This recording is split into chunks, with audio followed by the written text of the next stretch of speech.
Alhamdulillah, nahmaduhu wa nasta'inuhu wa nastaghfiruh wa na'udzu billahi min shururi anfusina wa min sayyiati a'malina.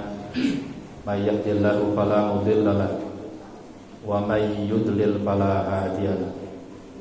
Asyhadu an la ilaha illallah wahdahu la syarika lahu wa asyhadu anna Muhammadan 'abduhu wa rasuluh la nabiyya ba'da. Allahumma salli wa sallim wa barik ala sayyidina wa habibina wa syafi'ina wa maulana Muhammadin wa ala alihi wa sahbihi ajma'in. Amma ba'd. Fa ya ibadallah, usikum wa nafsi bittaqwallah. Faqad fazal muttaqun. Ittaqullaha haqqa tuqatih wa la tamutunna illa wa antum muslimun. Sidang salat Jumat yang dirahmati Allah Subhanahu wa taala. Yang paling pertama dan utama tentu khatib mengajak kita semua senantiasa bersyukur kepada Allah Subhanahu wa taala atas segala limpahan karunia nikmatnya kepada setiap diri kita.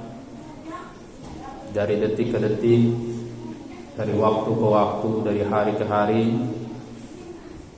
kehidupan kita tidak pernah lepas dari nikmat Allah Subhanahu wa taala. Dari bangun tidur hingga akan tidur kembali, bahkan tidur itu sendiri pun merupakan nikmat dari Allah Subhanahu wa taala. Maka seyogyanya kita mewajibkan diri kita untuk senantiasa bersyukur kepada-Nya. Selawat serta salam Allah limpahkan kepada junjungan kita Nabi besar Muhammad sallallahu alaihi wasallam, keluarganya, sahabatnya, pengikutnya, dan mudah-mudahan kita juga termasuk di dalamnya. Karena kita berusaha untuk istiqomah menjalankan semua ajaran-ajarannya dan meninggalkan larangan-larangannya. Sidang Jumat yang dirahmati Allah Subhanahu wa taala, sebelum khatib menyampaikan isi khutbah pada hari ini lebih lanjut, khatib senantiasa mengingatkan diri khatib secara pribadi dan jamaah sekalian untuk senantiasa berusaha, berikhtiar untuk selalu meningkatkan keimanan dan ketakwaan kita kepada Allah Subhanahu wa taala. Ketakwaan yang sebenar-benarnya, dengan definisi yang paling sederhana, takwa adalah menjalankan semua perintah Allah dan menjauhi larangan-larangannya. Mudah-mudahan dengan takwa ini kita nanti di akhirat termasuk orang yang mendapatkan ridhonya dan Allah hadiahkan surga kepada kita semua. Amin ya rabbal alamin. Sidang Jumat yang dirahmati Allah Subhanahu wa taala, ada satu penggal sirah ketika Nabi kita Muhammad sallallahu alaihi wasallam berusaha mempertahankan kota Madinah dari serangan musuh-musuh Islam, yaitu kafir Quraisy dan sekutu-sekutunya. Pada saat itu umat Islam dengan Nabi Muhammad sallallahu alaihi wasallam menggunakan strategi yang baru untuk pada saat itu dan untuk kawasan Jazirah Arab, yaitu seni mempertahankan kota dengan cara menggali parit. Makanya perang ini disebut dengan perang Khandaq atau perang Ahzab. Dan ini diinisiasi oleh Salman Al-Farisi. Model pertahanan baru seperti ini karena waktu itu di sana belum dikenal saat itu, yaitu dengan menggali parit sedalam 3 meter, lebar 4 meter, sepanjang 8 km. Dikerjakan oleh seluruh sahabat, seluruh pasukan, kurang lebih 1000 orang. Pada saat itu kondisi umat Islam di Madinah benar-benar dalam kondisi yang memprihatinkan, karena kondisi ekonomi benar-benar lagi sedang tidak baik-baik saja. Oleh karenanya para pekerja dan bahkan Nabi kita sendiri bekerja menggali parit itu dalam keadaan perut yang lapar. Satu saat ada sahabat mengadu, "Ya Rasulullah," sambil membuka bajunya dan memperlihatkan bahwa perutnya sudah diganjal dengan 2 batu, menunjukkan betapa laparnya salah seorang sahabat ini. Nabi melihat sahabatnya mengadu seperti itu, juga membuka perutnya dan perlihatkan bahwa perutnya sudah diganjal dengan 3 batu. Sahabat lapar, ternyata Rasulullah lebih lapar. Melihat ini, sahabat yang lain melihat merasa iba. Lalu sahabat yang satu ini pulang ke rumah, menanyakan kepada istrinya, "Wahai istriku, adakah makanan yang bisa dimakan? Adakah makanan yang bisa dimasak hari ini untuk kita hadiahkan kepada Rasulullah?" Karena Rasulullah sudah sangat lapar sekali. Kata istrinya, ada sedikit gandum dan 1 kambing yang kecil sekali. Ya sudah, masak itu, aku akan undang Nabi makan di rumah kita. Berangkatlah sahabat ini, sedangkan istrinya memasak di rumah. Sahabat singkat cerita mengundang Nabi, "Ya Nabi, silakan siang ini makan di rumah kami," dan ajaklah beberapa orang sahabat. Tidak banyak, karena makanan yang kami punya tidak banyak. Singkat cerita, sahabat pulang. Ketika sampai di rumah, disusul dengan kehadiran Nabi, dan ternyata Nabi kita membawa seluruh pasukan. 1000 orang dibawa ke rumah sahabat ini. Sahabat ini panik. Sahabat Nabi ini panik luar biasa karena makanannya tidak akan cukup. Orangnya begitu banyak. Akhirnya Nabi berpesan, "Jangan kau buka dulu, tutup makananmu." Lalu Nabi masuk ke dalam dan mendoakan keberkahan terhadap hidangan itu.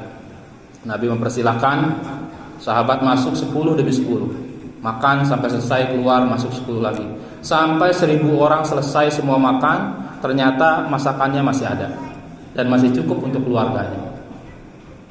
Dari sepenggal sirah ini, khatib mengajak kita mengambil ibrah, pelajaran dari satu saja, yaitu tentang keberkahan makanan. Makanan yang sudah didoakan oleh Nabi kita Muhammad SAW. Betapa sedikit tapi mencukupi. Tidak banyak tapi bisa mencukupi kebutuhan orang yang sangat banyak. Begitulah keberkahan. Kadang-kadang tidak ada logikanya. Kadang-kadang susah untuk dihitung.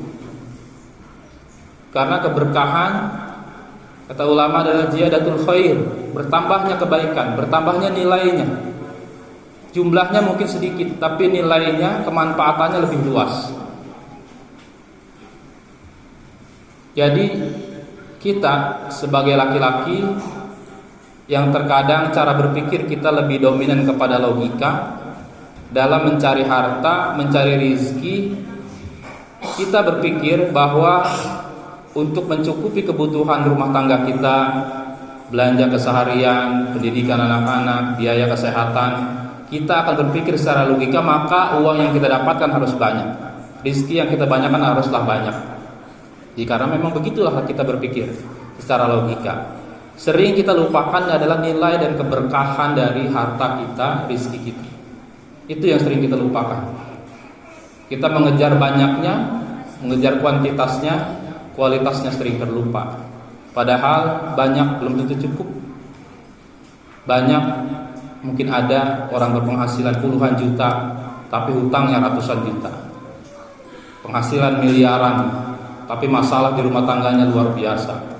Anak narkoba, pergaulan bebas, istri sakit-sakitan, keluarga ada yang sakit bertahun-tahun. Mungkin kita melupakan satu hal, yaitu keberkahan dalam harta kita. Karena ternyata banyak saja belum tentu cukup. Sedangkan harta yang barokah kadang-kadang nilainya sedikit tapi mencukupi, menenangkan, menenteramkan, membahagiakan. Nah, pada siang hari ini khatib mencoba memberikan tips-tips bagaimana supaya harta kita menjadi harta yang barokah. Yang pertama, walau anna ahlal qura amanu wattaqaw la fatahna 'alaihim barakatin minas samawati wal ardh walakin kadzabu fa akhadnahum bima kanu yaksibun. Sekiranya penduduk suatu negeri beriman dan bertakwa kepada Allah Subhanahu wa taala, niscaya akan kami bukakan keberkahan dari langit dan dari bumi. Kunci pertama adalah ketakwaan kita kepada Allah Subhanahu wa taala. Takwa menjalankan semua perintah dan menjauhi semua larangan. Dalam perkara harta yang kita dapatkan haruslah harta yang benar-benar bersih. Rizki yang kita dapatkan haruslah benar-benar dari jalan yang halal. Tidak boleh sedikit pun harta yang haram, subhat pun tidak boleh. Jaga sebaik-baiknya jalan masuk rezeki kita. Yang sekiranya abu-abu, yang masih subhat juga tinggalkan. Karena itu kan mengurangi keberkahan dalam harta kita. Harta yang sudah berkah kita bawa pulang dengan yang halal, insya Allah akan menjadi berkah. Jangan pernah terpesona, jangan pernah tergiur dengan harta-harta uang yang tidak jelas, apalagi yang jelas-jelas haram. Makanya ada perkataan di masyarakat, cari yang haram saja susah, apalagi yang halal. Kita seorang muslim, kita punya patokan, kita punya pedoman dalam mencari harta. Hartalah haruslah berkah. Karena apa? Harta termasuk yang nanti di akhirat dimintai dua. Dari mana kau dapatkan dan kemana kau belanjakan. Nanti Allah akan audit sedetail-detailnya dari mana harta kita didapat. Tidak ada satu pun, tidak ada satu rupiah pun yang luput, karena Allah Maha teliti. Dari mana harta itu kita dapatkan? Apakah jalan yang benar atau apa jalan yang diharamkan oleh Allah Subhanahu wa taala? Setelah itu dipertanyakan lagi, kemana kita belanjakan harta kita? Apakah dibelanjakan kepada perkara-perkara yang haram atau dibelanjakan kepada perkara beribadah kepada Allah Subhanahu wa taala atau kepada yang mubah? Yang pertama adalah ketakwaan kita. Tingkatkan terutama dalam mencari dan mengumpulkan harta kita. Jangan sampai tercampur dengan hal-hal yang subhat, apalagi yang haram. Kunci yang kedua, masalul ladzina yunfikuna amwalahum fi sabilillahi kamatsali habbatin ambatat sab'a sanabila fi kulli sumbullatin mi'atu habbah wallahu yudha'ifu liman yasha. Yang kedua, ketika kita mendapatkan gaji, ketika kita mendapatkan untung dari bisnis kita, mendapatkan harta dari perniagaan kita, bawa pulang ke rumah, kita serahkan kepada istri, pesankan kepada istri. Anggarkan untuk infak. Jangan pernah menunggu sisa. Jangan pernah menunggu kalau ada sisanya baru kita berinfak, bersedekah. Sisihkan, anggarkan berapa persen dari harta kita sedekahkan. Atau kalau sudah masuk nisab zakat penghasilan, sisakan untuk zakat. Bukan sisakan, tapi sisihkan. Anggarkan itu, pesankan kepada istri kita atau kita sendiri yang mengatur, langsung kita potong dengan zakatnya, dengan sedekahnya. Karena apa? Tadi kata Allah Subhanahu wa taala, orang yang berinfak di jalan Allah seperti ibarat menanam sebuah biji. Dari biji itu nanti akan tumbuh 7 cabang, dan dari cabang itu nanti akan tumbuh 100 biji per cabang. Maka Allah lipat gandakan harta kita, keberkahannya, kemanfaatannya, kemaslahatannya 700 kali lipat. Walaupun kadang-kadang kita terlalu berpikir terlalu matematis, kita berpikirnya kita menanam 100, menanam 1 mendapat 700, kita inginnya di dunia. Padahal keberkahan bentuknya bisa apa saja. Kemanfaatan, terhindarkan dari musibah, terhindarkan dari bencana, keluarga yang bahagia. Itu adalah bentuk-bentuk keberkahan yang lain. Jadi jangan lupa sisihkan infak kita, atau kalau sudah masuk nisab zakat, sisihkan untuk zakatnya 2,5% dari penghasilan kita. Yang ketiga, kunci keberkahan dalam harta kita, la in syakartum la azidannakum wa la in kafartum inna adzabi lasyadid. Berapapun harta yang kita dapat hari ini, berapapun penghasilan kita, berapapun gaji kita, terima itu. Ikhlas, ridho itu adalah pemberian rezeki dari Allah Subhanahu wa taala. Berapapun itu adalah pemberian dari Allah Subhanahu wa taala. Ada satu hadis dari riwayat Ahmad bahwa setiap diri kita akan Allah uji dengan pemberiannya, pemberian rezeki darinya. Siapa yang ridho dengan pemberian itu, maka Allah akan limpahkan keberkahan dalam harta kita. Siapa yang ngedumel, siapa yang mengeluh harta yang diberikan oleh Allah Subhanahu wa taala pada kita hari ini, Allah akan cabut keberkahan itu dari harta kita. Naudzubillah. Janji Allah, kita bersyukur maka Allah akan tambah.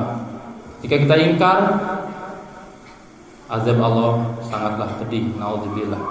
Jadi berapapun yang kita dapatkan pada hari ini, berapapun yang Allah berikan, rizkikan kepada kita, syukuri dulu. Ketika disyukuri, itu akan Allah tambahkan nanti. Walaupun bentuknya tidak mesti sehitungan matematik, bisa jadi itu berupa keberkahan yang berlimpah di dunia, apalagi nanti kita berharap sampai akhirat keberkahan itu membawa manfaat kebaikan yang banyak nanti di akhirat. Terakhir, kunci keberkahan untuk harta kita tidak lain dan bukan adalah kita berdoa kepada Allah Subhanahu wa taala. Mudah-mudahan harta yang Allah titipkan kepada kita merupakan harta yang membawa kemanfaatan yang luas, dilimpahi dengan keberkahan. Kemanfaatan bukan hanya di dunia ini saja, tapi akan nanti kita bawa menghadap Allah menjadi timbangan kebaikan kita. Karena harta ini adalah amanah, kita gunakan pada jalan yang Allah ridhoi, Allah cintai. Dari situ nanti akan kita bawa menghadap Allah Subhanahu wa taala. Tidak tepat kalau orang bilang mati tidak membawa harta. Harta bisa dibawa mati. Bawalah harta kita dengan cara kita infakkan, kita manfaatkan dengan kebaikan-kebaikan, maka kita akan bawa menghadap Allah Subhanahu wa taala. Akan menjadi pemberat timbangan kebaikan kita. Itulah 4 kunci bagaimana harta kita menjadi harta yang barokah. Pertama, tentu saja bertakwa kepada Allah Subhanahu wa taala, tidak lupa keluarkan sedekahnya. Ketiga, syukuri berapapun yang kita dapatkan hari ini. Dan keempat, jangan lupa kita berdoa memohon keberkahan harta kita. Mudah-mudahan Allah Subhanahu wa taala mengkaruniakan kepada kita setiap diri kita harta yang barokah, manfaat dunia sampai akhirat. Amin ya rabbal alamin. Barakallahu li wa lakum bil Qur'anil azim wa nafa'ani